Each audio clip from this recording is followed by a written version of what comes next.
উঠে যাবে। কবিতার নাম পাখিরা, কবি নীরেন্দ্রনাথ চক্রবর্তী। তাহলে চলো বন্ধুরা ভিডিওটি শুরু করা যাক।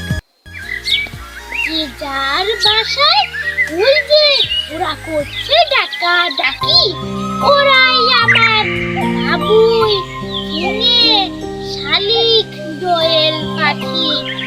সাত সকালে ওরাই এসে ঘরের জানালায় কুকুর ওঠো বলে আমার ঘুম ভাঙিয়ে দেয়।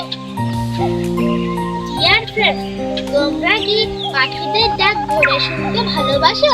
কমেন্টে জানাও, এবং ভিডিওটি যদি ভালো লাগে লাইক কমেন্ট শেয়ার করবে এবং সাবস্ক্রাইব করতে ভুলবে না।